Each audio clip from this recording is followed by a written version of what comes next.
जीव शरीर धारण करता है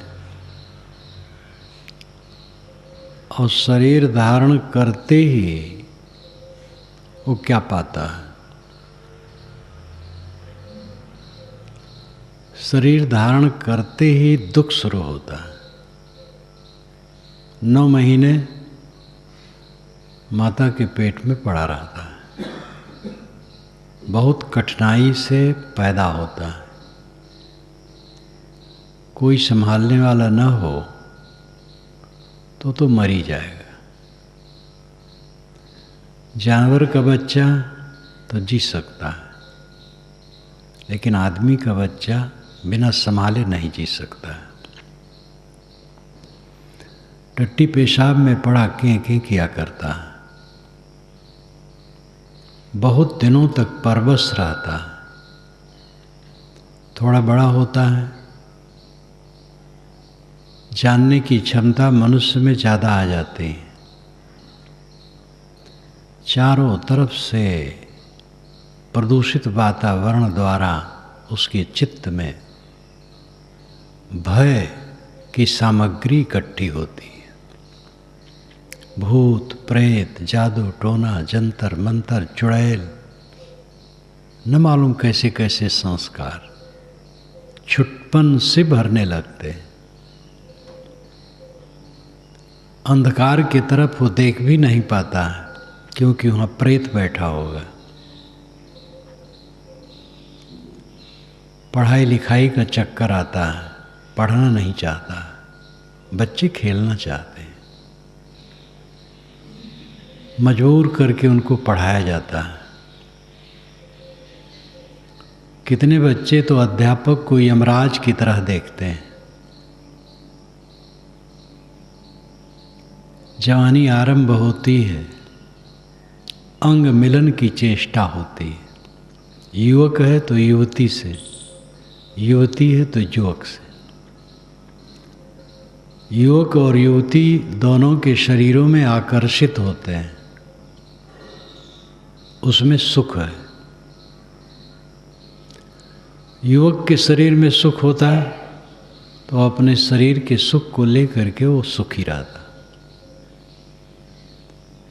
लेकिन वो युवती के शरीर में आकर्षित होता है और युवती के शरीर में सुख होता तो युवती अपने शरीर के सुख को लेकर सुखी रहती, वह युवक के शरीर में आकर्षित होती है।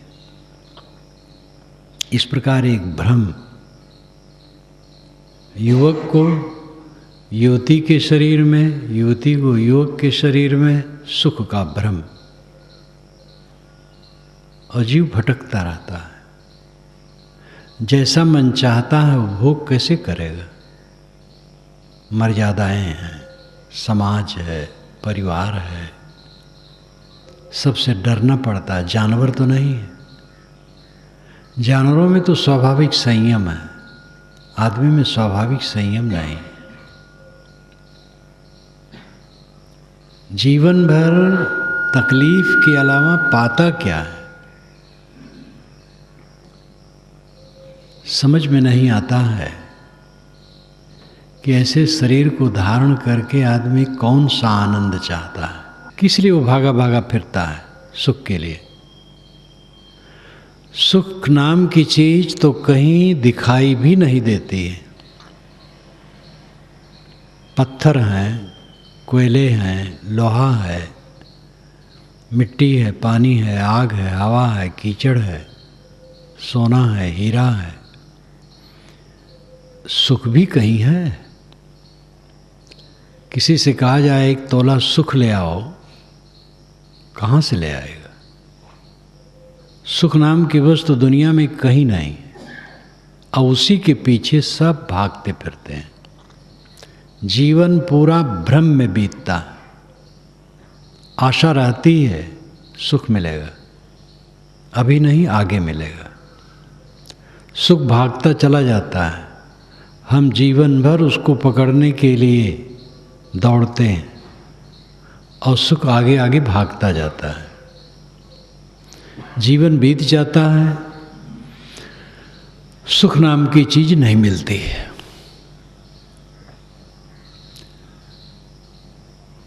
कपिल परंपरा में आसुरी और उसके बाद और फिर जैगीषव ऋषि होते हैं, वे बहुत योग्य माने जाते हैं।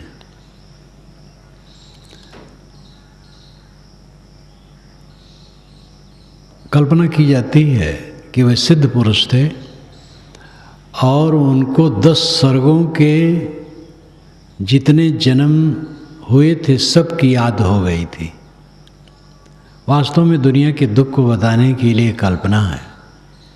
जैगीषव ऋषि 10 सर्गों के अपने जन्मों की याद कर लिए थे। एक सर्ग ब्रह्मा का पूरा एक जीवन है। 4 अरब 32 करोड़ वर्ष जब हम लोगों के बीतते हैं तो ब्रह्मा का दिन होता है और इतने की रात। 8 अरब 64 करोड़ वर्ष जब हम लोगों के बीतते हैं तो ब्रह्मा के 24 घंटे। ऐसे 30-24 घंटे का एक महीना, 12 महीना का वर्ष और 100 वर्ष की पूरी आयु। शायद 31 नील 10 खरब 40 अरब वर्ष हम लोगों के बीतते हैं, तब ब्रह्मा का पूरा जीवन समाप्त होता है। इसको एक सर्ग कहते हैं। सर्ग नाम सृष्टिकाल, सृष्टि। ऐसे 10 सर्ग 10 ब्रह्माओं के जीवन के अंतराल में जितने जन्म हुए थे जैगीषव ऋषि के, वो सब के उन्हें याद हो गए। तो आवट ऋषि ने उनसे पूछा कि महाराज, इतने लंबे दरमियान में आपको सुख ज़्यादा मिला कि दुख? उन्होंने कहा सुख तो कहीं मिला ही नहीं, केवल दुख मिला। तो उन्होंने कहा महाराज, सारी तृष्णा त्याग करके जो संतोष का सुख है उसको भी आप दुख में ढकेल दिए। कहे देखो, तृष्णा है तो संतोष सुख है, तृष्णा न हो तो संतोष की भी जरूरत नहीं। तृष्णा है ही नहीं है तो अपने आप संतोष है। ये तृष्णा दुख है। ये कल्पना की गई है। कोई ऐसा ब्रह्मा नहीं है जो इतना दिन जीता है। वेदों में ऐसी बातों की तो चर्चा भी नहीं। ये तो पीछे की सब कल्पना है। वस्तुतः दुनिया की दुख रूपता को बताने के लिए ये कल्पना है। ये सब कल्पनाओं को हटा दो, स्वयं विवेक करो। सद्गुरु कबीर ने कहा है, तन धरि सुखिया काहू न देखा, जो देखा सो दुखिया। उदय अस्त की बात कहत हैं, सबका किया विवेका। बाटे बाटे सब कोई दुखिया, क्या गिरही बैरागी। सुखाचार्य दुख ही के कारण गर्भई माया त्यागी। योगी जंगम ते अति दुखिया, तापस के दुख दूना। आशा तृष्णा सब घट व्यापी, कोई महल नहीं सोना। साँच कहो तो सब जग खींचे, झूठ कहा ना जाई। कहीं कबीर तेई भो दुखिया, जिन यह राह चलाई। तन धर सुखिया काहू न देखा, शरीर धर करके कोई सुखी नहीं दिखाई दिया। जो देखा सो दुखिया। उदय अस्त की बात कहता है, सबका किया विवेका। ज्योतिषी लोग उदय अस्त की बात कहते हैं। वह कहते हैं वार प्यार हम जानते हैं सब कुछ। ट्रेन में चलते चलते एक प्रौढ़ व्यक्ति सामने आके बैठ गए। शिक्षित तीव्र बुद्धि के लोग ही ऐसा कहते हैं। वास्तु विशेषज्ञ वास्तु कहते हैं जो बसाए। शरीर को बसाने की जगह मकान है। मकान सबको बसाता है, अपने में वास देता है, निवास देता है, इसलिए मकान को वास्तु कहते हैं। अब आजकल वास्तु का चक्कर इतना चला है, शिक्षित और धनियों में खूब इसका प्रपंच बढ़ा, सारा रोग इन्हीं में बढ़ता है, क्योंकि ऐसे लोग इन्हीं से धन चूस सकते हैं। वो आए हमारे सामने बैठ गए, बातचीत होने लगी। बातचीत क्या हुआ बताने लगे, मैं सुनने लगा। कहे महाराज मकान में रहते हैं लोग और वास्तु विज्ञान के अनुसार मकान बनाते नहीं तो दुख होगा ही, परिवार के लोग मरेंगे, विपत्ति आएगी, बीमारी बढ़ेगी, धन घटेगा, अपमान होगा। जब परेशान होते हैं तब लोग चिल्पों करते हैं। मैंने कहा तो फिर मकान को तोड़ करके, नहीं तोड़ने कोई ज़रूरत नहीं है, बस हम कील करते हैं, 1 इंच भी किसी ईंटे को तोड़ना नहीं, हम कील कर देते हैं। मैंने कहा खर्चा, कि खर्चा तो शायद चांदी सोना सब लगता है, लेकिन आज के अनुसार काम किया जाता है। इतनी तीव्र बुद्धि के होते हैं, देखते हैं कि आदमी कैसा है। जिन लोगों को 2-4 लाख रुपया खर्च करना कुछ फर्क नहीं पड़ता है, उनके लिए वैसा बता देते हैं। जो हजारों में खर्च कर सकते हैं उनको ऐसा बताते हैं। तो बोलते गए मैं भक्त की तरह सुनता गया, कुछ नहीं बोल रहा था। उन्होंने कहा महाराज एक घर वाला कहा कि भूत बाधा हमारे घर में है। भूत होता है? स्वामी जी आप तो कबीरपंथी भूत मानते हैं? हम कहे बिल्कुल नहीं मानते। कहते भूत कुछ नहीं, वो वास्तु की गड़बड़ी है। और भूत वाला होता तो भूत कहता ना। भूत कहने से उसका व्यवसाय चलने वाला नहीं है, वो तो सोखा बहेगा कहेगा। वो वास्तु पर जोर दे रहा था। मैं एक वचन में भी तर्क नहीं किया, सुनता रहा।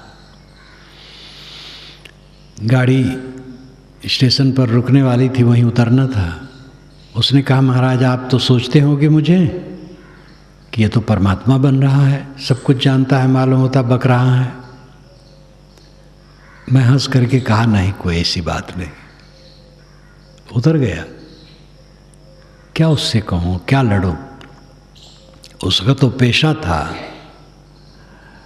कोई दूसरा व्यक्ति होता, भ्रम में होता तो उससे बात करता, तो पेशे वाला था, वो मानने वाला है।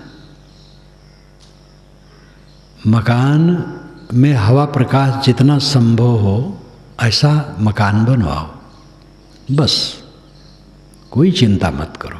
मकान कुछ नहीं करता है। भयंकर भयंकर अंधविश्वास पढ़े लिखे लोग फैला रहे हैं आजकल, और शिक्षित और धनी समाज को खूब लूट रहे हैं। दुख, सर्वत्र दुख है। जीव सुखी नहीं, देह धर करके सुखी हो नहीं सकता। तब सुखी कब होगा? हम लोग देह में हैं जो प्रत्यक्ष अनुभव है। देह नहीं रहेगी तब क्या सुखी होंगे? देह में रहते रहते वही सुखी होगा जो मोह को छोड़ देगा। जितना मोह छोड़ेगा उतना दुख घटेगा। पूरा मोह जिसका छूट जाएगा पूरा दुख खत्म हो जाएगा। मानसिक दुख, शरीर का दुख आ सकता है, रोग व्याधि, वो कोई विशेष परेशानी कारण नहीं। ज़्यादा दुख है मन की चिंता, मन का अवसाद, मन की पीड़ा, मन का संताप, और हरदम वो सिर पर सवार रहता है। इस सृष्टि चक्र में देखो, आजकल भारतवर्ष में किसी क्षेत्र में पानी से इतनी तबाही हुई है कि अरबों खरबों की संपत्ति नष्ट हो गई, बहुत से लोग डूब के मर गए, लापता हो गए। सूरत इत्यादि में फसल तो नष्ट हो ही गई, और दूसरे विशाल क्षेत्र में फसल सूख रही है, पानी नहीं आ रहा है। नौकरी पेशा वाले व्यापारी तो थोड़ा उनको राहत रहती है, क्योंकि उनका पेशा दूसरा है। व्यापार पर तो प्रभाव पड़ता ही है। आम पब्लिक जब खरीदेगी, क्रय शक्ति रहेगी, तभी तो व्यापार चलेगा। फिर भी सीधा प्रहार उन पर नहीं है, सीधा प्रहार किसानों पर है। फसल ही सूख जाएगी तो खाने की कठिनता होगी, गुजर बसर और ढंग से कैसे करें और काम कैसे करें। एक ही बात नहीं है, इसको भी हम क्षणिक समझ सकते हैं, कुछ महीने में बदल जाएगा। लेकिन जो मन का अभावजनित दुख है, हरदम लगता है कि हानि हो रही है, लाभ नहीं हो रहा है, ये चाहता था हुआ नहीं, और ये होने की उम्मीद नहीं, पास के लोग हमें धोखा दे रहे हैं, हमारी इज्जत नहीं कर रहे हैं, हमारा मूल्य नहीं समझ रहे हैं। ये अपना अहंकार। आपका मूल्य क्या है? आपका मूल्य कुछ नहीं। अपने को शून्य बना दो, सुख चाहो तो, किसी से सम्मान न चाहो, किसी से कुछ न चाहो, सेवा करो, जो बन सके सेवा करो, आपकी सेवा होती रहेगी, जीवन रक्षा होती रहेगी। अहंकार धारण करके हम रात दिन जलते हैं। इस जलन को दूसरा कौन मिटाएगा? स्वयं मिटाना पड़ेगा। सब जीव दुखियारे हैं, देह धर करके सब पीड़ित हैं। इस देह में आ गए हैं तो इसमें हमें रास्ता निकालना चाहिए जिससे दुख घटे। कल प्रधानमंत्री का भाषण हुआ, उनके भाषण को मैं भी सुन रहा था। साल में एक बार स्वतंत्रता दिवस के दिन अवसर पड़ता है तो मैं प्रधानमंत्री का भाषण सुन लेता हूँ। चाहे कोई भी प्रधानमंत्री हो, सब प्यारे हैं। किसी पार्टी के प्रधानमंत्री हो, पार्टी से कुछ मतलब नहीं। पूरे भाषण में दुख था। जो दुख की दशा है वो बता रहे थे, इसमें हम ये काम करेंगे, किसानों के बोझा को कम करने की चेष्टा करेंगे, जो कर्ज का बोझा है। बाढ़ और सुख का भी उन्होंने वर्णन किया, सभी क्षेत्रों की बातें उन्होंने की। सब में पूरा दुख भरा था, और उसी दुख के निवारण करने के लिए एक प्रयास, सर्वत्र दुख निवारण का ही प्रयास है। वैज्ञानिक क्षेत्र में, सामाजिक क्षेत्र में, पारिवारिक, राष्ट्रीय, आध्यात्मिक, समस्त क्षेत्रों में दुख निवृत्त का ही प्रयास है। व्यवहारिक क्षेत्र में, वैज्ञानिक क्षेत्र में, राजनीतिक क्षेत्र में जो हो रहा है उसकी भी ज़रूरत है। धंधा पानी की ज़रूरत है, काम धाम करने की ज़रूरत है। पहले तो ज़रूरी है पेट की ज्वाला को शांत करना, फिर तन ढकना, फिर एक छानी भी चाहिए रहने के लिए। तो ये सब की ज़रूरतें हैं और इनके विषय में करना ज़रूरी है। ये सब करते रहते हैं, असली काम नहीं करते हैं। विवेक ज्ञान उदय करना और दुख के मूल पर प्रहार करना। विवेक ज्ञान उदय नहीं होगा जब तक विवेक ज्ञान संपन्न व्यक्तियों से संपर्क नहीं किया जाएगा। जिनके जीवन में विवेक ज्ञान उत्पन्न हो गया है उनकी संगत करो। विवेक आपके अंदर है। दुख आता है, विवेक जगना चाहिए, लेकिन दुख में लोग टूटते हैं, विवेक नहीं उदय होता है और कमर पकड़ करके बैठ जाते हैं। गंगोत्री से पत्थर टूट करके चलते हैं टुकड़े, जो मजबूत होते हैं वह टकरा टकरा करके चिकने हो जाते हैं, सुंदर सुंदर। जो कमज़ोर होते हैं वह रेत हो जाते हैं। दुखों में जो टकरा करके चिकने हो जाते हैं वह वीर हैं, जो चूर्ण हो गए वो कायर है। चिकने हो जाने का मतलब है निरंतर विवेक जगाना। चूर हो जाना, रेत हो जाने का मतलब है अपने को असहाय मानकर बिलबिलाते रहना, दुखी रहना।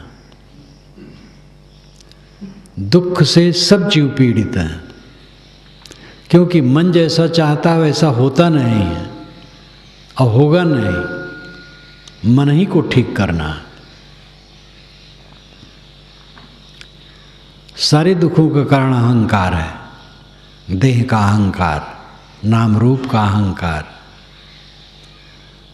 अपने कर्मों का अहंकार, कर्तव्यों का अहंकार, बुद्धि का अहंकार, ज्ञान का अहंकार। तब साधना होने लगी तो साधना का अहंकार, तप का अहंकार। जो कल्याण मार्ग में सहयोगी हैं उनका अहंकार। अहंकार बनाने का मानो हमारा व्यवसाय है, क्योंकि अविवेक है। समझ नहीं पाते हैं कि सारा दुख हमारे इसी अहंकार से पैदा होता है। कोई हमें दुख देने वाला नहीं, हमारा अहंकार हमें जलाता है। और अहंकार का हम निरंतर पोषण करने की चेष्टा करते हैं। जितना अपने अहंकार का हम पोषण करेंगे उतना हम दुखी रहेंगे। ये दुख घट नहीं सकता है। विवेक ज्ञान उदय करना चाहिए। हमारा दुख हमारा गुरु बन जाए, हमारी भूलें हमारे गुरु बन जाए,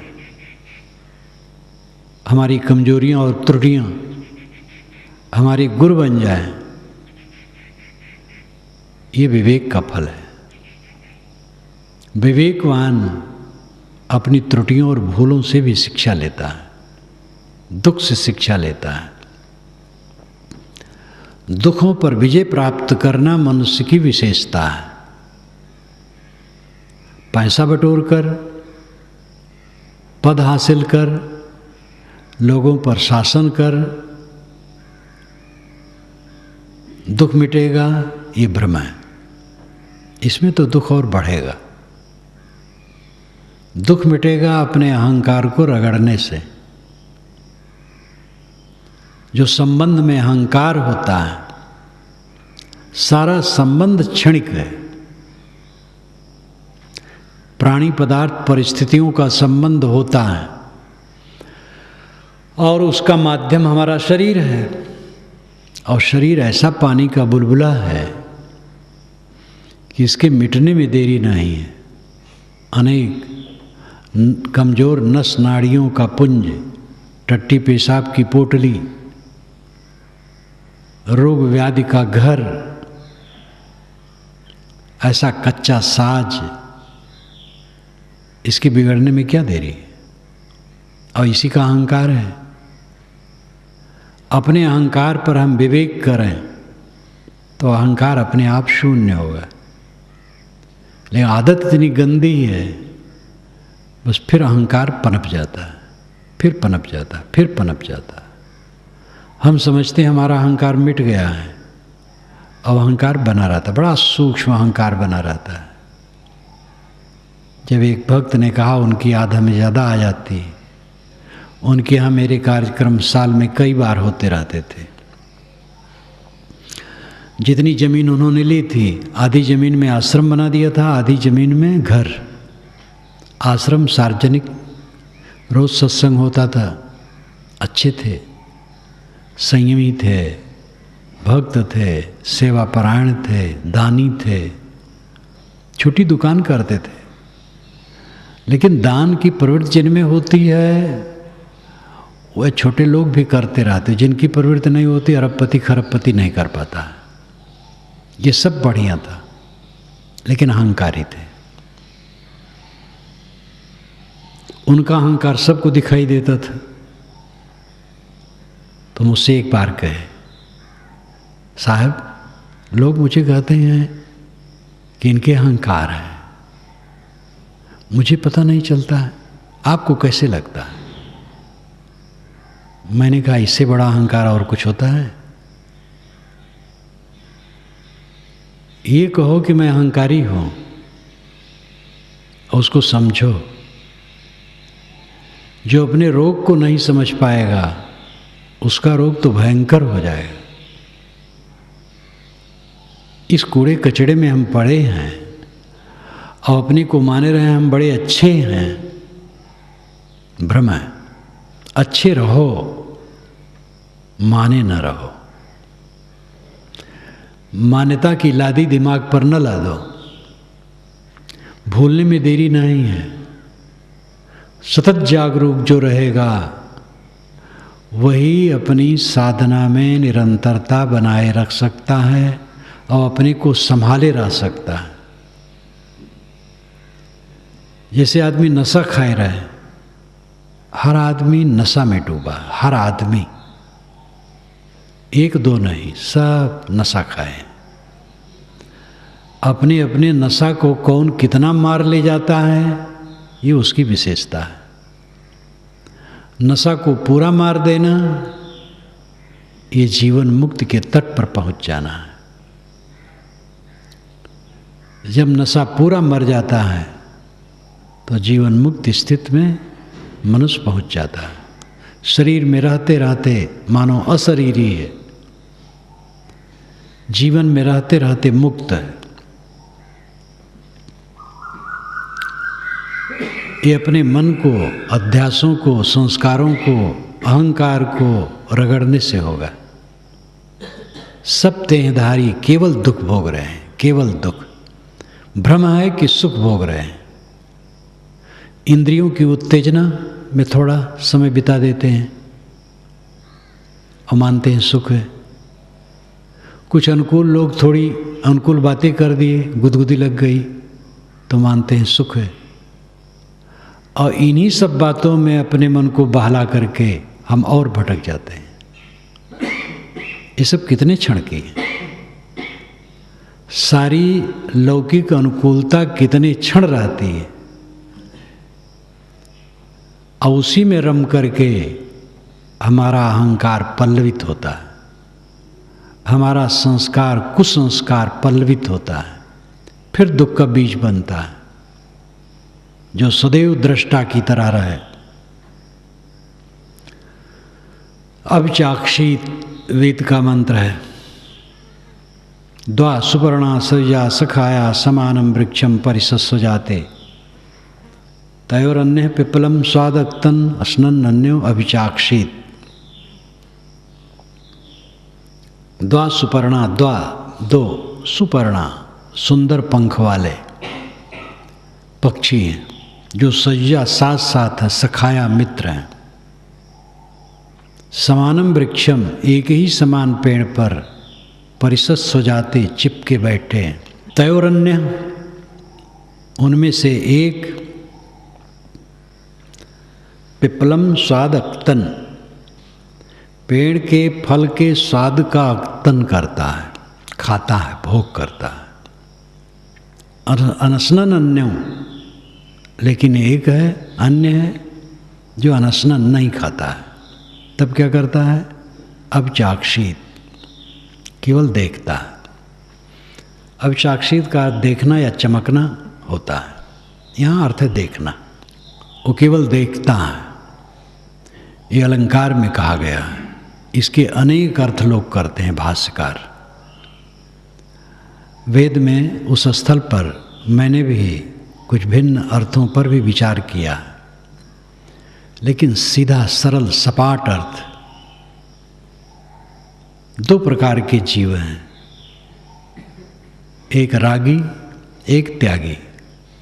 दोनों समान हैं, दोनों की मौलिकता में कोई अंतर नहीं है और सजाती हैं, भाई बंधु हैं, मित्र हैं और एक ही समान पेड़ पर चिपके बैठे हैं, एक ही समान शरीर में निवास करते हैं, लेकिन एक इंद्रियों के भोगों में उन्मत्त है इसलिए दुखी है, और दूसरा अबचाक्षित अनशनन, खाता नहीं है केवल देखता है इसलिए वो दुखी नहीं है।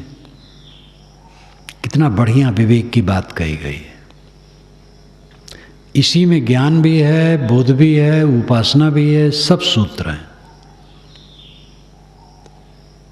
राग और विराग का ज्ञान और जो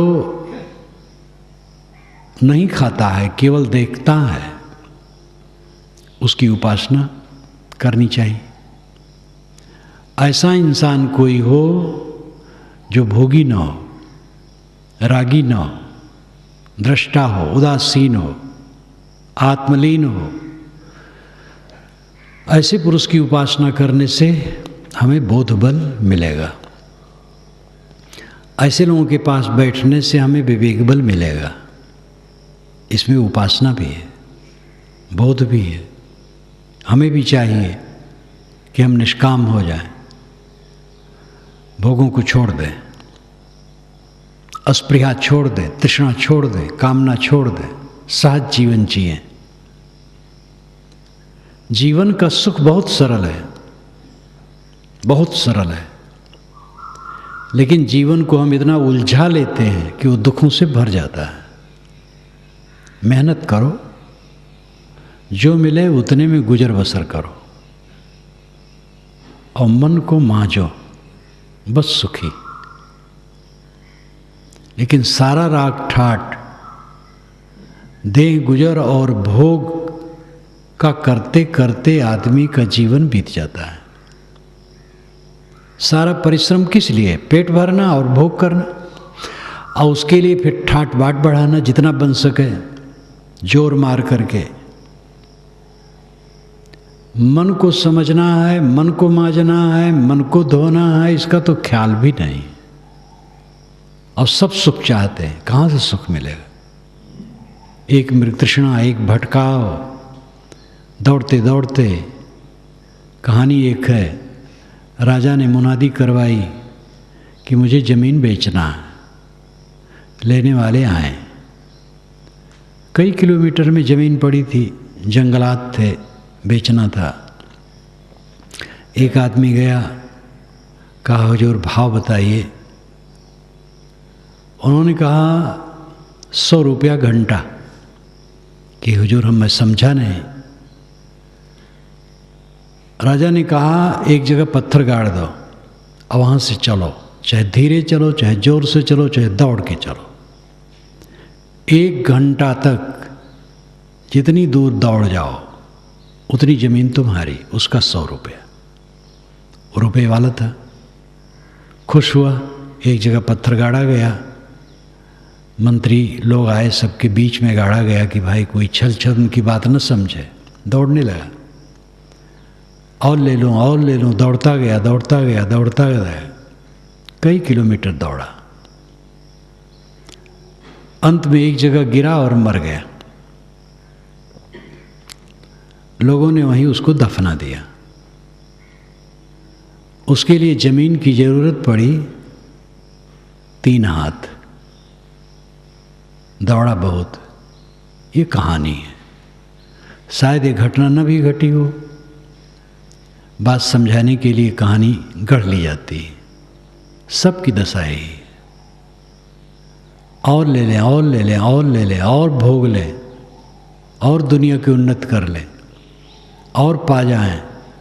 दौड़ते दौड़ते दौड़ते एक जगह गिरा और मर गया, और कुछ नहीं पाया, बस दफना दिया गया, जला दिया गया, गंगम फेंक दिया गया।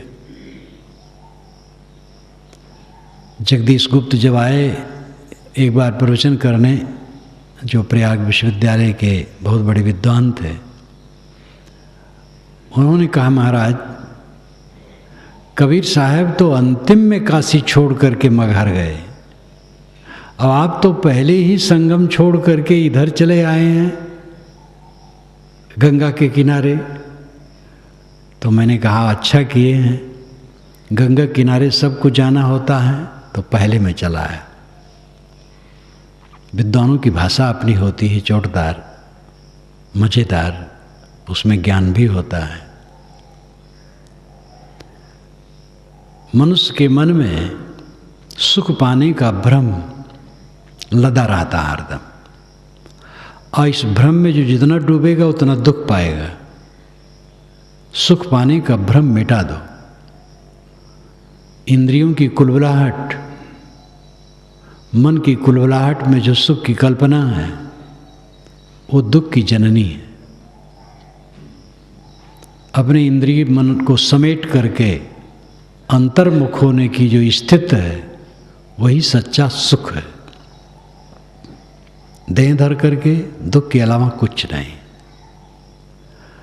इस दुख में से सुख निकालना चाहते हो और सुखी हो जाना चाहते हो तो जहाँ रहो परिश्रमी रहो, दूसरे का ध्यान रखो,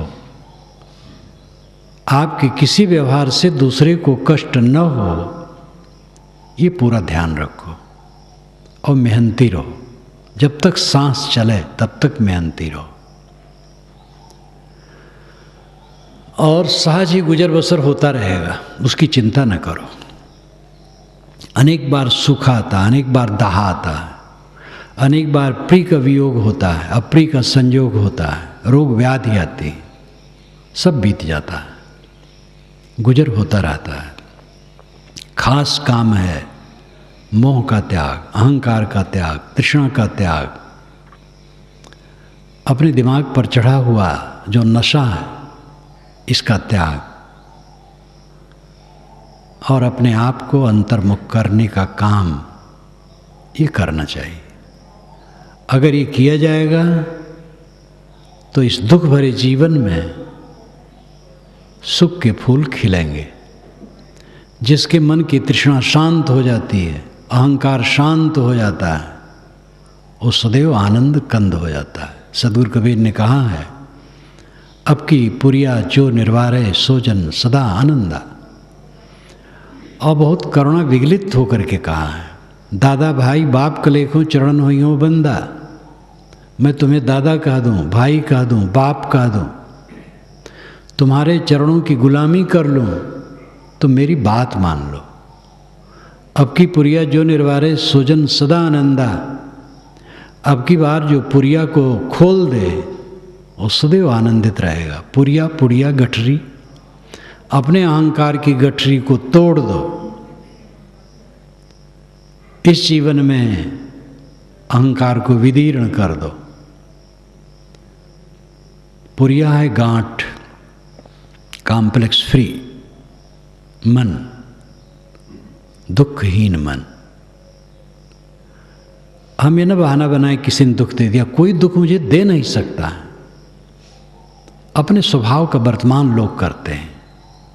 किसी के मुख से कुछ आपके लिए कट निकल जाए तो समझना चाहिए कि वो बेचारा स्वयं भूला है, क्षमा दया का पात्र है, उसमें दुखी होने की क्या ज़रूरत है।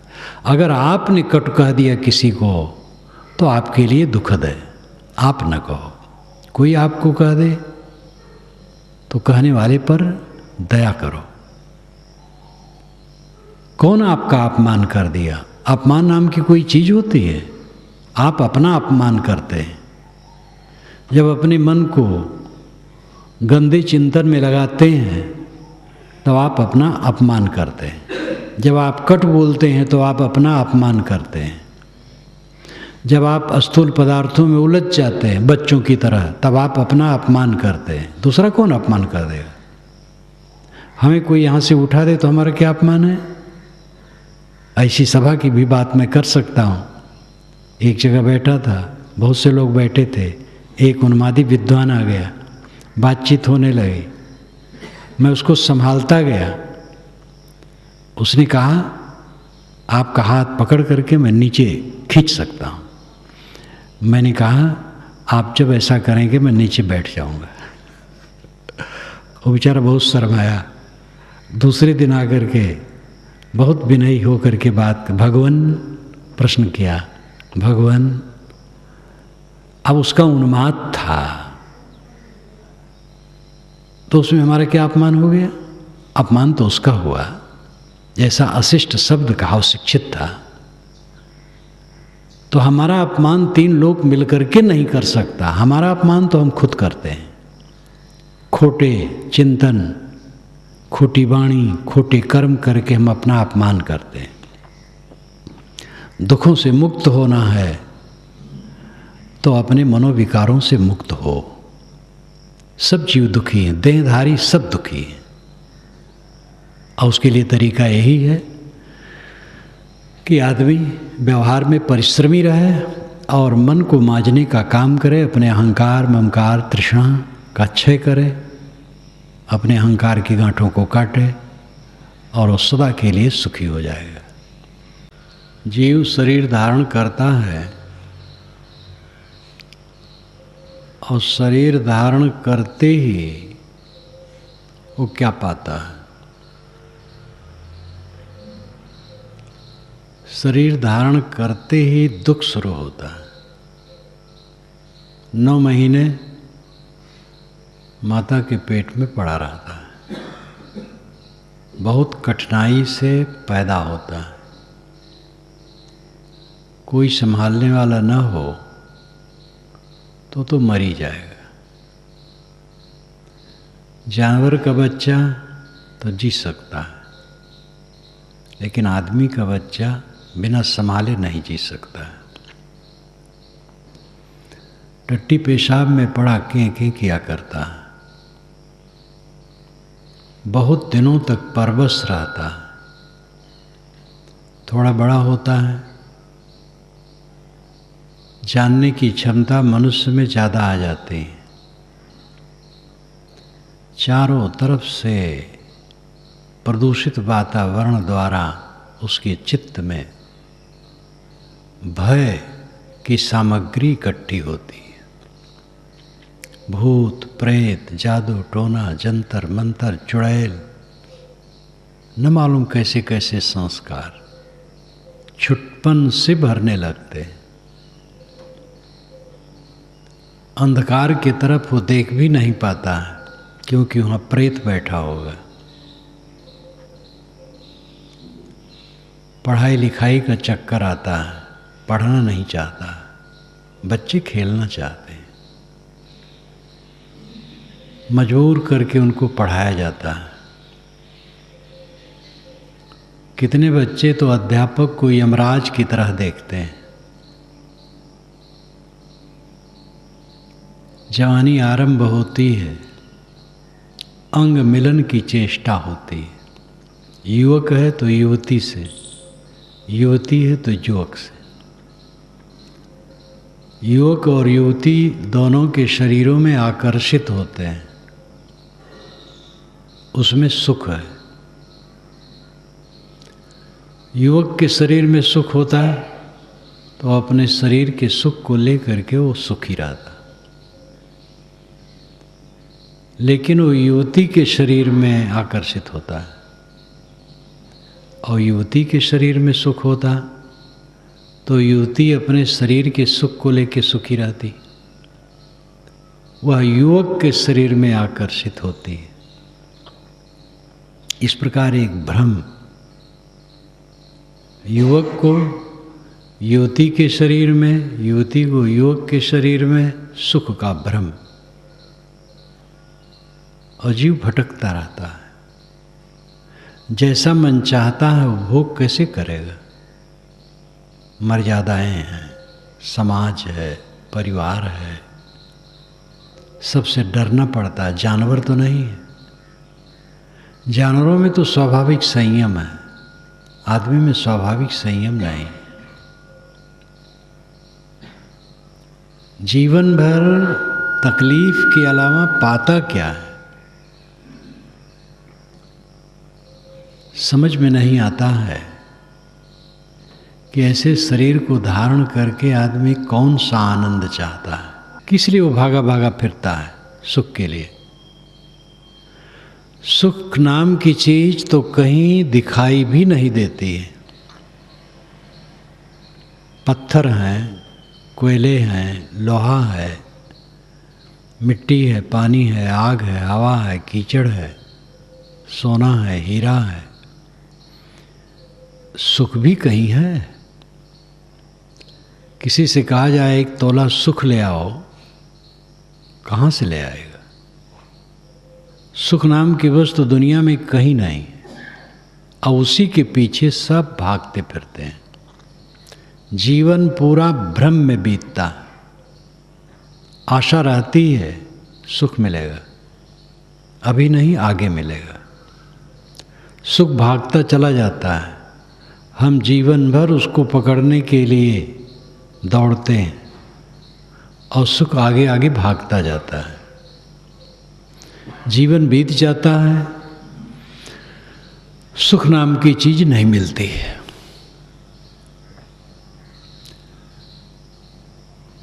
कपिल परंपरा में आसुरी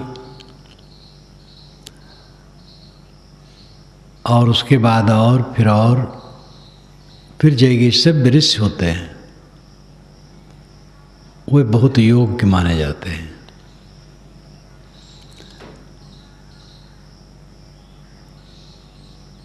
कल्पना की जाती है कि वे सिद्ध पुरुष थे और उनको 10 सर्गों के जितने जन्म हुए थे सब की याद हो गई थी। वास्तव में दुनिया के दुख को बताने के लिए कल्पना है। जयगी सिद्ध ऋषि 10 सर्गों के अपने जन्मों की याद कर लिए थे। एक सर्ग ब्रह्मा का पूरा एक जीवन है। 4 अरब 32 करोड़ वर्ष जब हम लोगों के बीतते हैं तो ब्रह्मा का दिन होता है और इतने की रात। 8 अरब 64 करोड़ वर्ष जब हम लोगों के बीतते हैं तो ब्रह्मा के 24 घंटे। ऐसे 30-24 घंटे का एक महीना, 12 महीना का वर्ष और 100 वर्ष की पूरी आयु। शायद 31 नील 10 खरब 40 अरब वर्ष हम लोगों के बीतते हैं, तब ब्रह्मा का पूरा जीवन समाप्त होता है। इसको एक सर्ग कहते हैं। सर्ग नाम सृष्टि काल, सृष्टि। ऐसे 10 सर्ग 10 ब्रह्माओं के जीवन के अंतराल में जितने जन्म हुए थे जगी से वृष के, वो सब के उन्हें याद हो गए। तो आवट ऋषि ने उनसे पूछा कि महाराज इतने लंबे दरमियान में आपको सुख ज़्यादा मिला कि दुख? उन्होंने कहा सुख तो कहीं मिला ही नहीं, केवल दुख मिला। तो उन्होंने कहा महाराज सारी तृष्णा त्याग करके जो संतोष का सुख है उसको भी आप दुख में ढकेल दिए। कहे देखो तृष्णा है तो संतोष सुख है, तृष्णा न हो तो संतोष की भी जरूरत नहीं। तृष्णा है ही नहीं है तो अपने आप संतोष है। ये तृष्णा दुख है। ये कल्पना की गई है। कोई ऐसा ब्रह्मा नहीं है जो इतना दिन जीता है। वेदों में ऐसी बातों की तो चर्चा भी नहीं। ये तो पीछे की सब कल्पनाएं हैं। वस्तुतः दुनिया की दुख रूपता को बताने के लिए ये कल्पना है। ये सब कल्पनाओं को हटा दो, स्वयं विवेक करो। सद्गुरु कबीर ने कहा है तन धरि सुखिया काहू न देखा, जो देखा सो दुखिया। उदय अस्त की बात कहत हैं, सबका किया विवेका। बाटे बाटे सब कोई दुखिया, क्या गिरही बैरागी, सुखाचार्य दुख ही के कारण गर्भई माया त्यागी। योगी जंगम ते अति दुखिया तापस के दुख दूना। आशा तृष्णा सब घट व्यापी कोई महल नहीं सोना। साँच कहो तो सब जग खींचे झूठ कहा ना जाई। कहीं कबीर तेई भो दुखिया जिन यह राह चलाई। तन धर सुखिया काहू न देखा, शरीर धर करके कोई सुखी नहीं दिखाई दिया। जो देखा सो दुखिया, उदय अस्त की बात कहता है सबका किया विवेका। ज्योतिषी लोग उदय अस्त की बात कहते हैं। वह कहते हैं वार प्यार हम जानते हैं सब कुछ। ट्रेन में चलते चलते एक प्रौढ़ व्यक्ति सामने आके बैठ गए। शिक्षित तीव्र बुद्धि के लोग ही ऐसा कहते हैं। वास्तु विशेषज्ञ वास्तु कहते हैं जो बसाए। शरीर को बसाने की जगह मकान है। मकान सबको बसाता है, अपने में वास देता है, निवास देता है, इसलिए मकान को वास्तु कहते हैं। अब आजकल वास्तु का चक्कर इतना चला है, शिक्षित और धनियों में खूब इसका प्रपंच बढ़ा। सारा रोग इन्हीं में बढ़ता है, क्योंकि ऐसे लोग इन्हीं से धन चूस सकते हैं। वह आए हमारे सामने बैठ गए, बातचीत होने लगी। बातचीत क्या हुए बताने लगे, मैं सुनने लगा।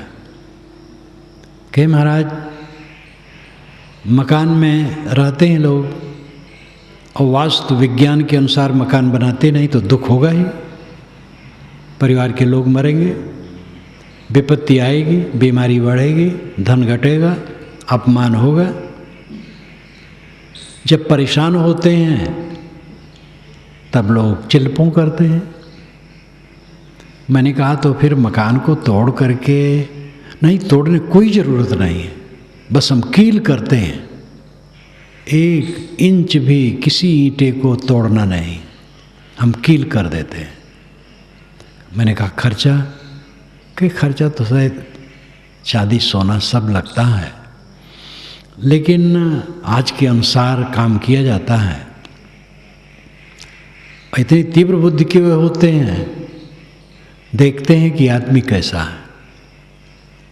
जिन लोगों को 2-4 लाख रुपया खर्च करना कुछ फर्क नहीं पड़ता है, उनके लिए वैसा बता देते हैं।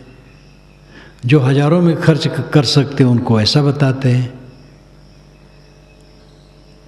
तो बोलते गए, मैं भक्त की तरह सुनता गया, कुछ नहीं बोल रहा था। उन्होंने कहा महाराज एक घर वाला कहा कि भूत बाधा हमारे घर में है। भूत होता है? स्वामी जी आप तो कबीरपंथी भूत मानते हैं? हम कहीं बिल्कुल नहीं मानते। कहते कि भूत कुछ नहीं, और वास्तु की गड़बड़ी है। और भूत वाला होता तो भूत कहता ना। भूत कहने से उसका व्यवसाय चलने वाला नहीं है, वो तो सोखा बहेगा कहेगा। वो वास्तु पर जोर दे रहा था। मैं एक वचन में भी तर्क नहीं किया, सुनता रहा। गाड़ी स्टेशन पर रुकने वाली थी, वहीं उतरना था। उसने कहा महाराज आप तो सोचते होंगे मुझे कि ये तो परमात्मा बन रहा है, सब कुछ जानता है, मालूम होता बक रहा है। मैं हंस करके कहा नहीं कोई ऐसी बात नहीं। उतर गया। क्या उससे कहूँ, क्या लड़ूं? उसका तो पेशा था। कोई दूसरा व्यक्ति होता, भ्रम में होता तो उससे बात करता। वो तो पेशे वाला था, वो मानने वाला है। मकान में हवा प्रकाश जितना संभव हो ऐसा मकान बनवाओ, बस कोई चिंता मत करो। मकान कुछ नहीं करता है। भयंकर भयंकर अंधविश्वास पढ़े लिखे लोग फैला रहे हैं आजकल, और शिक्षित और धनी समाज को खूब लूट रहे हैं। दुख सर्वत्र दुख है, जीव सुखी नहीं, देह धर करके सुखी हो नहीं सकता। तब सुखी कब होगा? हम लोग देह में हैं जो प्रत्यक्ष अनुभव है, देह नहीं रहेगी तब क्या सुखी होंगे? देह में रहते रहते वही सुखी होगा जो मोह को छोड़ देगा। जितना मोह छोड़ेगा उतना दुख घटेगा। पूरा मोह जिसका छूट जाएगा पूरा दुख खत्म हो जाएगा। मानसिक दुख, शरीर का दुखा सकता है, रोग व्याधि, वो कोई विशेष परेशानी का कारण नहीं। ज़्यादा दुख है मन की चिंता, मन का अवसाद, मन की पीड़ा, मन का संताप, और हरदम वो सिर पर सवार रहता है। इस सृष्टि चक्र में देखो, आजकल भारतवर्ष में किसी क्षेत्र में पानी से इतनी तबाही हुई है कि अरबों खरबों की संपत्ति नष्ट हो गई, बहुत से लोग डूब के मर गए, लापता हो गए। सूरत इत्यादि में फसल तो नष्ट हो ही गई, और दूसरे विशाल क्षेत्र में फसल सूख रही है, पानी नहीं आ रहा है। नौकरी पेशा वाले व्यापारी तो थोड़ा उनको राहत रहती है क्योंकि उनका पेशा दूसरा है। व्यापार पर तो प्रभाव पड़ता ही है। आम पब्लिक जब खरीदेगी, क्रय शक्ति रहेगी, तभी तो व्यापार चलेगा। फिर भी सीधा प्रहार उन पर नहीं है, सीधा प्रहार किसानों पर है। फसल ही सूख जाएगी तो खाने की कठिनता होगी, गुजर बसर और ढंग से कैसे करेंगे और काम कैसे करें? एक ही बात नहीं है, इसको भी हम क्षणिक समझ सकते हैं, कुछ महीने में बदल जाएगा। लेकिन जो मन का अभावजनित दुख है, हरदम लगता है कि हानि हो रही है, लाभ नहीं हो रहा है, ये चाहता था हुआ नहीं, और ये होने की उम्मीद नहीं, पास के लोग हमें धोखा दे रहे हैं, हमारी इज्जत नहीं कर रहे हैं, हमारा मूल्य नहीं समझ रहे हैं। ये अपना अहंकार। आपका मूल्य क्या है? आपका मूल्य कुछ नहीं। अपने को शून्य बना दो, सुख चाहो तो, किसी से सम्मान न चाहो, किसी से कुछ न चाहो, सेवा करो, जो बन सके सेवा करो, आपकी सेवा होती रहेगी, जीवन रक्षा होती रहेगी। अहंकार धारण करके हम रात दिन जलते हैं। इस जलन को दूसरा कौन मिटाएगा? स्वयं मिटाना पड़ेगा। सब जीव दुखियारे हैं, देह धर करके सब पीड़ित हैं। इस देह में आ गए हैं तो इसमें हमें रास्ता निकालना चाहिए जिससे दुख घटे। कल प्रधानमंत्री का भाषण हुआ, उनके भाषण को मैं भी सुन रहा था। साल में एक बार स्वतंत्रता दिवस के दिन अवसर पड़ता है तो मैं प्रधानमंत्री का भाषण सुन लेता हूँ। चाहे कोई भी प्रधानमंत्री हो, सब प्यारे हैं। किसी पार्टी के प्रधानमंत्री हो, पार्टी से कुछ मतलब नहीं। पूरे भाषण में दुख था। जो दुख की दशा है वो बता रहे थे, इसमें हम ये काम करेंगे, किसानों के बोझा को कम करने की चेष्टा करेंगे, जो कर्ज का बोझा है। बाढ़ और सूखा का भी उन्होंने वर्णन किया, सभी क्षेत्रों की बातें उन्होंने की। सब में पूरा दुख भरा था, और उसी दुख के निवारण करने के लिए एक प्रयास, सर्वत्र दुख निवारण का ही प्रयास है। वैज्ञानिक क्षेत्र में, सामाजिक क्षेत्र में, पारिवारिक, राष्ट्रीय, आध्यात्मिक, समस्त क्षेत्रों में दुख निवृत्त का ही प्रयास है। व्यवहारिक क्षेत्र में, वैज्ञानिक क्षेत्र में, राजनीतिक क्षेत्र में जो हो रहा है उसकी भी ज़रूरत है। धंधा पानी की ज़रूरत है, काम धाम करने की ज़रूरत है। पहले तो ज़रूरी है पेट की ज्वाला को शांत करना, फिर तन ढकना,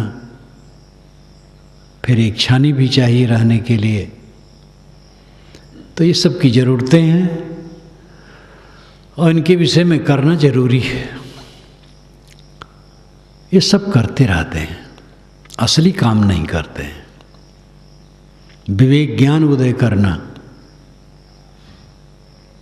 और दुख के मूल पर प्रहार करना। विवेक ज्ञान उदय नहीं होगा जब तक विवेक ज्ञान संपन्न व्यक्तियों से संपर्क नहीं किया जाएगा। जिनके जीवन में विवेक ज्ञान उत्पन्न हो गया है उनकी संगत करो। विवेक आपके अंदर है, दुख आता है, विवेक जगना चाहिए। लेकिन दुख में लोग टूटते हैं, विवेक नहीं उदय होता है और कमर पकड़ करके बैठ जाते हैं। गंगोत्री से पत्थर टूट करके चलते हैं टुकड़े, जो मजबूत होते हैं वह टकरा टकरा करके चिकने हो जाते हैं, सुंदर सुंदर। जो कमज़ोर होते हैं वह रेत हो जाते हैं। दुखों में जो टकरा करके चिकने हो जाते हैं वह वीर हैं। जो चूर्ण हो गए वो कायर है। चिकने हो जाने का मतलब है निरंतर विवेक जगाना। चूर हो जाना, रेत हो जाने का मतलब है अपने को असहाय मानकर बिलबिलाते रहना, दुखी रहना। दुख से सब जीव पीड़ित हैं, क्योंकि मन जैसा चाहता वैसा होता नहीं है और होगा नहीं। मन ही को ठीक करना। सारे दुखों का कारण अहंकार है। देह का अहंकार, नाम रूप का अहंकार, अपने कर्मों का अहंकार, कर्तव्यों का अहंकार, बुद्धि का अहंकार, ज्ञान का अहंकार। तब साधना होने लगी तो साधना का अहंकार, तप का अहंकार। जो कल्याण मार्ग में सहयोगी हैं उनका अहंकार। अहंकार बनाने का मानो हमारा व्यवसाय है, क्योंकि अविवेक है। समझ नहीं पाते हैं कि सारा दुख हमारे इसी अहंकार से पैदा होता है। कोई हमें दुख देने वाला नहीं है, हमारा अहंकार हमें जलाता है। और अहंकार का हम निरंतर पोषण करने की चेष्टा करते हैं। जितना अपने अहंकार का हम पोषण करेंगे उतना हम दुखी रहेंगे। ये दुख घट नहीं सकता। विवेक ज्ञान उदय करना चाहिए। हमारा दुख हमारा गुरु बन जाए, हमारी भूलें हमारे गुरु बन जाए, हमारी कमजोरियां और त्रुटियां हमारे गुरु बन जाए। ये विवेक का फल है। विवेकवान अपनी त्रुटियों और भूलों से भी शिक्षा लेता है, दुख से शिक्षा लेता है। दुखों पर विजय प्राप्त करना मनुष्य की विशेषता है। पैसा बटोर कर, पद हासिल कर, लोगों पर शासन कर दुख मिटेगा, ये भ्रम है। इसमें तो दुख और बढ़ेगा। दुख मिटेगा अपने अहंकार को रगड़ने से। जो संबंध में अहंकार होता है, सारा संबंध क्षणिक है। प्राणी पदार्थ परिस्थितियों का संबंध होता है और उसका माध्यम हमारा शरीर है। और शरीर ऐसा पानी का बुलबुला है कि इसके मिटने में देरी नहीं है। अनेक कमज़ोर नस नाड़ियों का पुंज, टट्टी पेशाब की पोटली, रोग व्याधि का घर, ऐसा कच्चा साज, इसके बिगड़ने में क्या देरी है। और इसी का अहंकार है। अपने अहंकार पर हम विवेक करें तो अहंकार अपने आप शून्य होगा। लेकिन आदत इतनी गंदी है, बस फिर अहंकार पनप जाता है, फिर पनप जाता है, फिर पनप जाता है। हम समझते हैं हमारा अहंकार मिट गया है, अब अहंकार बना रहता है, बड़ा सूक्ष्म अहंकार बना रहता है। जब एक भक्त ने कहा उनकी याद हमें ज़्यादा आ जाती है, उनके यहाँ मेरे कार्यक्रम साल में कई बार होते रहते थे। जितनी ज़मीन उन्होंने ली थी, आधी ज़मीन में आश्रम बना दिया था, आधी ज़मीन में घर। आश्रम सार्वजनिक, रोज़ सत्संग होता था, अच्छे थे, संयमी थे, भक्त थे, सेवा परायण थे, दानी थे, छोटी दुकान करते थे। लेकिन दान की प्रवृत्ति जिनमें होती है वह छोटे लोग भी करते रहते, जिनकी प्रवृत्ति नहीं होती अरबपति खरबपति नहीं कर पाता। ये सब बढ़िया था, लेकिन अहंकारी थे। उनका अहंकार सबको दिखाई देता था। तो मुझसे एक बार कहे, साहब लोग मुझे कहते हैं कि इनके अहंकार है, मुझे पता नहीं चलता है, आपको कैसे लगता है? मैंने कहा इससे बड़ा अहंकार और कुछ होता है? ये कहो कि मैं अहंकारी हूं और उसको समझो। जो अपने रोग को नहीं समझ पाएगा उसका रोग तो भयंकर हो जाएगा। इस कूड़े कचड़े में हम पड़े हैं और अपने को माने रहे हम बड़े अच्छे हैं। भ्रम है। अच्छे रहो, माने न रहो। मान्यता की लादी दिमाग पर न ला दो। भूलने में देरी नहीं है।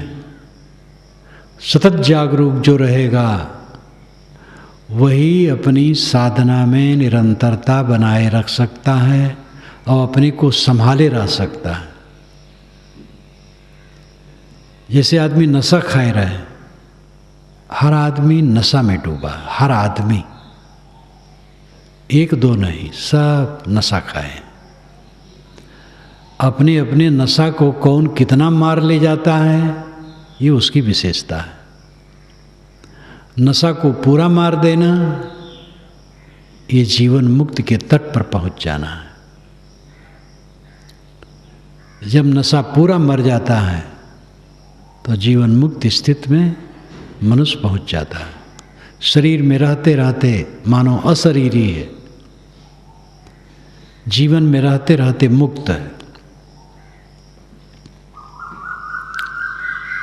ये अपने मन को, अध्यासों को, संस्कारों को, अहंकार को रगड़ने से होगा। सब देहधारी केवल दुख भोग रहे हैं, केवल दुख। भ्रम है कि सुख भोग रहे हैं।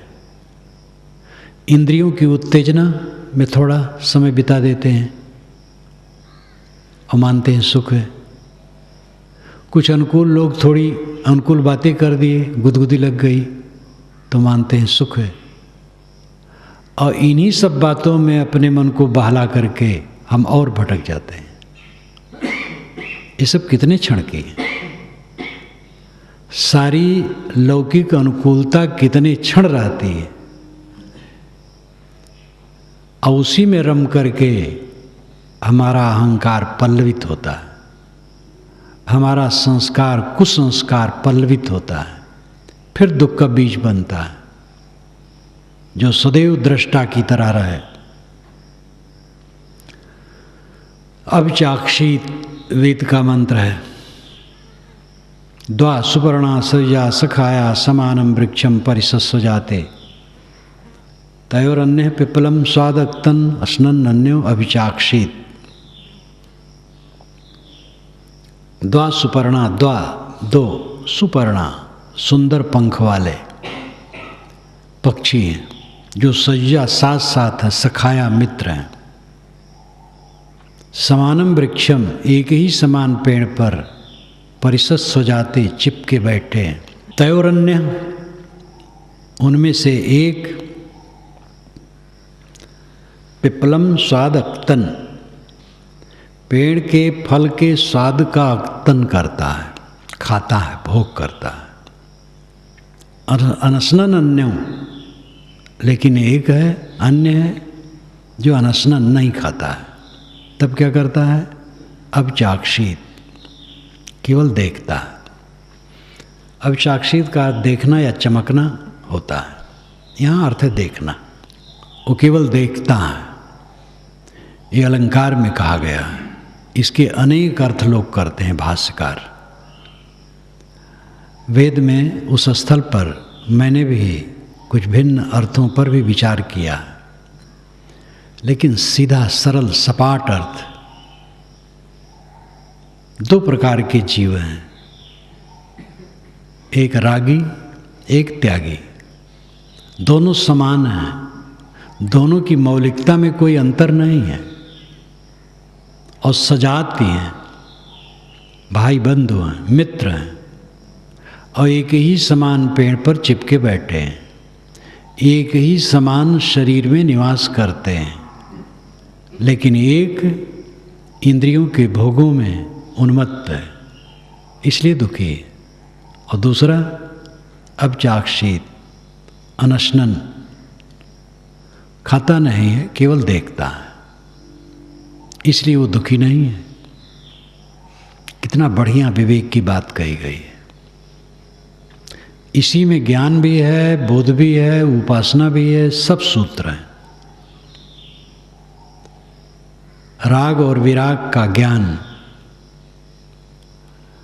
और जो नहीं खाता है, केवल देखता है, उसकी उपासना करनी चाहिए। ऐसा इंसान कोई हो जो भोगी न हो, रागी न हो, दृष्टा हो, उदासीन हो, आत्मलीन हो, ऐसे पुरुष की उपासना करने से हमें बोध बल मिलेगा। ऐसे लोगों के पास बैठने से हमें विवेक बल मिलेगा। इसमें उपासना भी है, बोध भी है। हमें भी चाहिए कि हम निष्काम हो जाएं, भोगों को छोड़ दें, अस्पृहा छोड़ दें, तृष्णा छोड़ दें, कामना छोड़ दें, सहज जीवन जिएं। जीवन का सुख बहुत सरल है, बहुत सरल है, लेकिन जीवन को हम इतना उलझा लेते हैं कि वो दुखों से भर जाता है। मेहनत करो, जो मिले उतने में गुजर बसर करो और मन को मांझो, बस सुखी। लेकिन सारा राग ठाट देह गुजर और भोग का करते करते आदमी का जीवन बीत जाता है। सारा परिश्रम किस लिए? पेट भरना और भोग करना, और उसके लिए फिर ठाट बाट बढ़ाना जितना बन सके, जोर मार करके। मन को समझना है, मन को मांझना है, मन को धोना है, इसका तो ख्याल भी नहीं।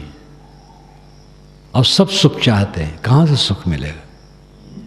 एक मृग तृष्णा, एक भटकाव, दौड़ते दौड़ते। कहानी एक है, राजा ने मुनादी करवाई कि मुझे ज़मीन बेचना है। लेने वाले आए, कई किलोमीटर में ज़मीन पड़ी थी, जंगलात थे, बेचना था। एक आदमी गया, कहा हुजूर भाव बताइए। उन्होंने कहा 100 रुपया घंटा। कि हुजूर हम मैं समझा नहीं। राजा ने कहा एक जगह पत्थर गाड़ दो और वहाँ से चलो, चाहे धीरे चलो, चाहे जोर से चलो, चाहे दौड़ के चलो। 1 घंटा तक जितनी दूर दौड़ जाओ उतनी ज़मीन तुम्हारी, उसका 100 रुपया।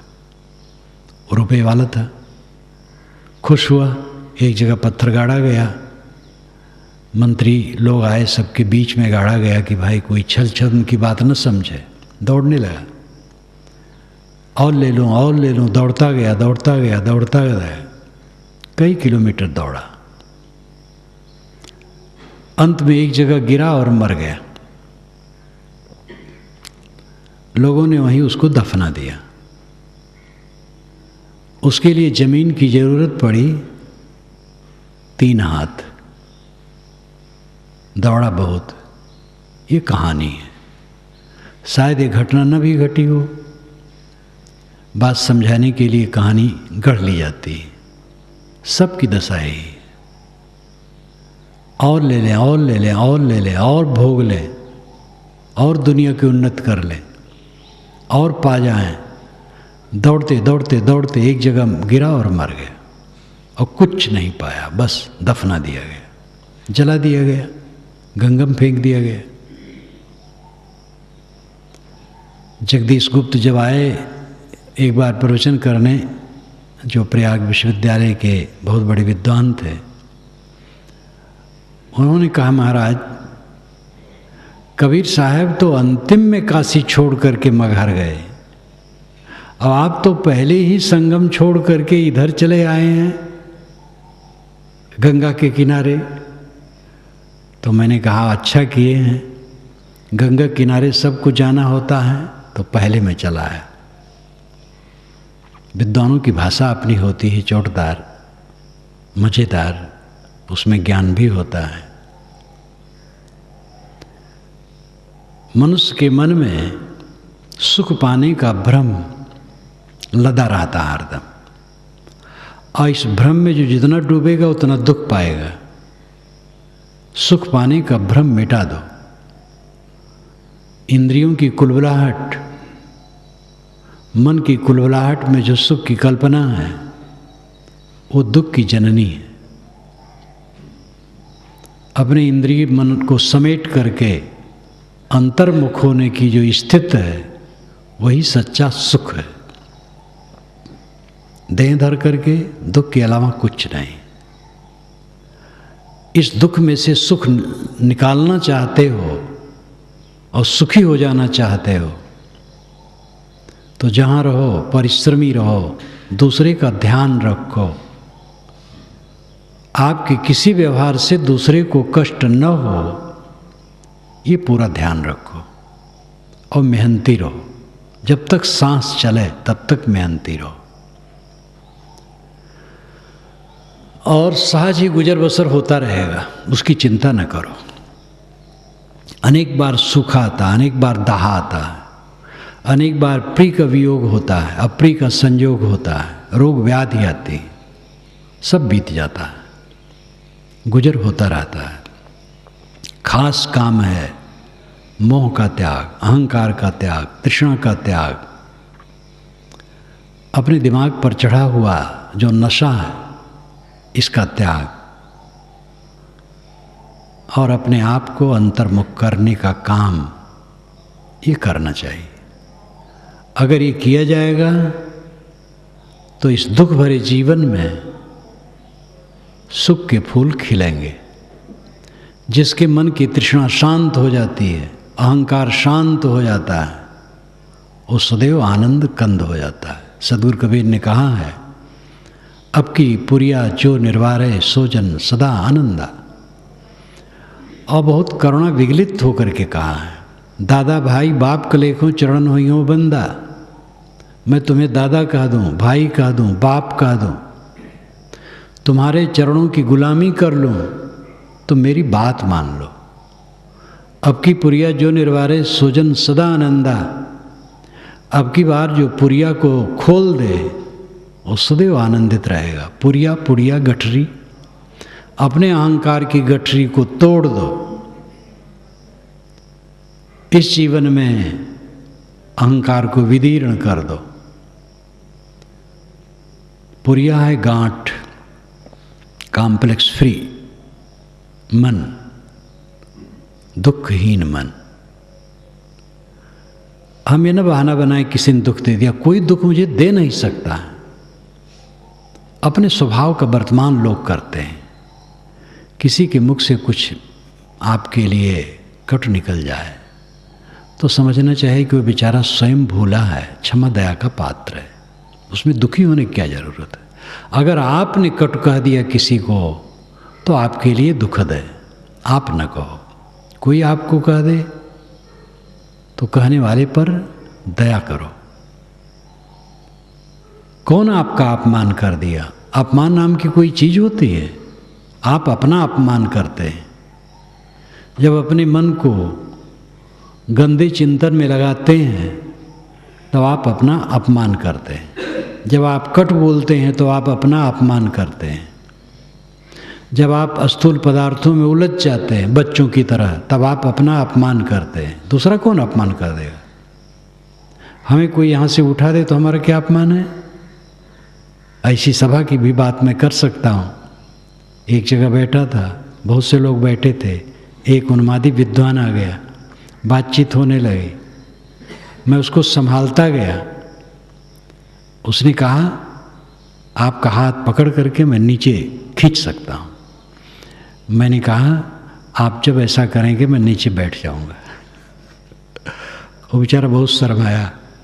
दूसरे दिन आकर के बहुत विनयी होकर के बात भगवान प्रश्न किया, भगवान। अब उसका उन्माद था तो उसमें हमारा क्या अपमान हो गया? अपमान तो उसका हुआ जैसा अशिष्ट शब्द कहा, शिक्षित था। तो हमारा अपमान 3 लोग मिलकर के नहीं कर सकता। हमारा अपमान तो हम खुद करते हैं। खोटे चिंतन, खोटी वाणी, खोटे कर्म करके हम अपना अपमान करते हैं। दुखों से मुक्त होना है तो अपने मनोविकारों से मुक्त हो। सब जीव दुखी हैं, देहधारी सब दुखी हैं, और उसके लिए तरीका यही है कि आदमी व्यवहार में परिश्रमी रहे और मन को मांझने का काम करे, अपने अहंकार, ममकार, तृष्णा का क्षय करे, अपने अहंकार की गांठों को काटे और वो सदा के लिए सुखी हो जाएगा।